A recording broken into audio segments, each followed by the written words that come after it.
selamat pagi anak-anak kelas 4.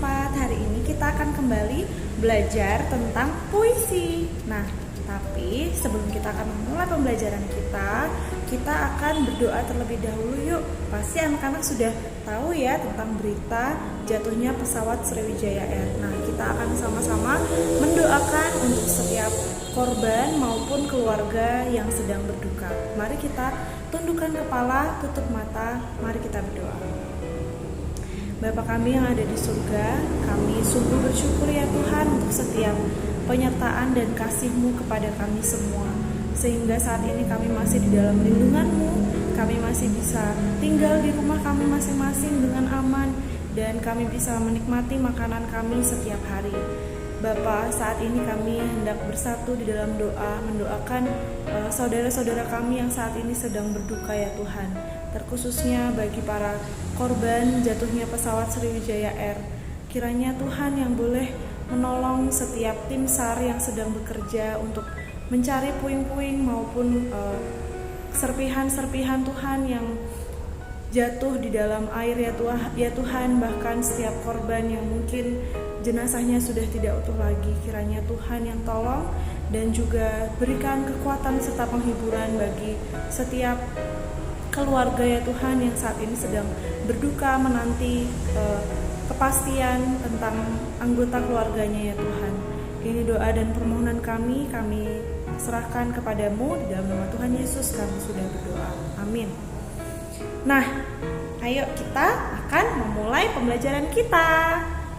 Kalau kemarin anak-anak sudah belajar tentang puisi dan juga bagian-bagiannya, kita akan melanjutkan kembali ya. Hari ini yang akan kita pelajari apa saja? Yaitu unsur puisi, jenis puisi, bahasa puisi, dan juga makna puisi. Yang pertama adalah unsur puisi. Unsur puisi memiliki beberapa unsur ya. Yang pertama adalah kata. Nah, seperti yang sudah dijelaskan, kata dalam puisi itu merupakan unsur utama. Kalau tidak ada kata-kata, apakah bisa jadi puisi? Tentu tidak ya anak-anak. Jadi, di dalam puisi itu harus ada kata. Kemudian yang kedua adalah larik atau baris. Larik atau baris itu adalah paduan dari kata-kata, jadi kumpulan dari kata-kata. Kemudian yang ketiga adalah kalimat di dalam puisi. Nah, kumpulan atau barisan dari kata-kata itu bisa juga disebut dengan kalimat. Dalam satu baris biasanya satu kalimat puisi, dan yang selanjutnya adalah bait. Seperti yang anak-anak sudah ketahui ya, apa itu bait? Bait itu adalah kumpulan lirik yang tersusun secara harmonis atau teratur dan mengandung makna dalam puisi. Nah, selanjutnya adalah rima. Rima anak-anak juga sudah tahu ya, yang ada a atau ab. Nah, itu namanya adalah rima atau bunyi akhir atau huruf akhir di dalam puisi.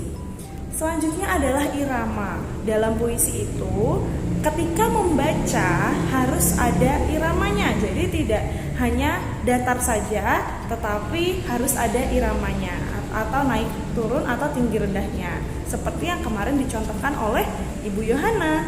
Nah, selanjutnya adalah makna atau isi puisi. Dalam puisi itu harus ada maknanya ya. Kalau tidak ada maknanya, nanti hanya menjadi sebuah kumpulan kata-kata yang tidak ada artinya. Nah, selanjutnya adalah amanat atau pesan. Dalam puisi sebaiknya ada pesan yang ingin disampaikan oleh penulis. Nah, tadi kita sudah melihat unsur-unsur puisi. Sekarang yang kedua adalah jenis puisi. Jenis puisi itu ada dua, yaitu puisi lama dan puisi baru. Puisi lama itu puisi yang masih terikat oleh rima. Jadi misalnya rimanya itu harus a atau rimanya itu harus ab. Nah, itu adalah puisi lama, dan jumlah liriknya itu harus ada ketentuannya. Jumlah barisnya juga, jumlah kata dan sebagainya. Contoh dari puisi lama itu adalah pantun dan juga gurindam. Anak-anak tidak asing ya dengan pantun. Nah, selanjutnya adalah puisi baru. Kalau puisi baru itu kebalikan dari puisi lama. Puisi baru tidak terikat oleh pola rima. Jadi rimanya tidak harus AAAA atau ABAB, tetapi bisa misalnya ABBA atau ABBB atau AAAB begitu. Nah, selanjutnya adalah bahasa puisi. Bahasa puisi itu harus singkat, padat, dan juga bermakna. Karena kalau panjang kalimatnya namanya bukan puisi, tapi cerpen atau novel ya. Nah, kemudian menggunakan gaya bahasa atau yang biasanya disebut dengan majas. Lalu memiliki rima atau persamaan bunyi yang menambah keindahan dan memberi kesan sehingga puisi mudah diingat. Selanjutnya adalah menggunakan pilihan kata atau yang disebut dengan diksi. Nah, kata-kata yang dipilih itu pun harus tepat sesuai dengan tema yang disampaikan. Jadi misalnya temanya tentang cita-cita. Nah, di situ harus diberikan kata-kata yang berhubungan dengan cita-cita sehingga pesannya itu bisa sampai kepada pendengar atau pembaca puisi. Dan tidak selamanya itu menggunakan kata kiasan. Jadi puisi tidak harus menggunakan kata-kata yang susah dimengerti ya. Anak-anak menggunakan kata-kata sederhana pun tidak masalah gitu. Nah, selanjutnya majas dalam puisi. Tadi Mi sempat menyebutkan tentang majas. Contoh majas itu adalah personifikasi. Itu majas yang membuat suatu benda itu seolah-olah mati tapi seperti berperilaku seperti manusia. Jadi benda itu mati tapi seolah-olah hidup seperti manusia. Contohnya pucuk-pucuk teh yang menggeliat. Apakah dalam aslinya teh itu bisa menggeliat?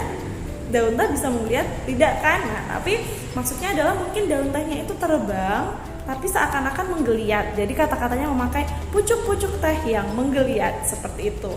Nah, yang kedua adalah contohnya metafora. Majas metafora itu menjadikan suatu benda memiliki sifat baru di luar kebiasaannya. Jadi contohnya, batang usiaku sudah tinggi. Nah, usia kok batang, terus kok tinggi. Nah, itu maksudnya adalah menggunakan suatu benda yang dipakai untuk menggambarkan tentang diri kita. Begitu. Misalnya, engkau cantik bak bunga yang sedang mekar. Nah, seperti itu ya contohnya juga.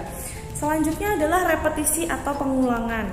Majas repetisi atau pengulangan itu adalah penjajaran beberapa kata atau frasa lalu kalimat yang sama juga. Contohnya, tak perlu sedu sedan itu. Nah, sedu dan juga sedan itu walaupun katanya berbeda tapi memiliki makna yang sama. Nah, itu namanya majas pengulangan atau repetisi. Selanjutnya ada majas hiperbola anak-anak.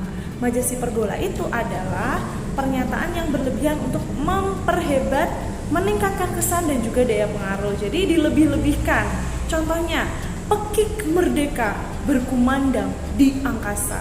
Kan seharusnya bisa dengan kata-kata kemerdekaan dikumandangkan di angkasa. Tapi ada kata pekik merdeka seolah-olah kata-kata yang diucapkan itu sangat-sangat bersemangat, sangat-sangat kencang atau menggema begitu ya. Jadi dilebih-lebihkan kalau majas hiperbola.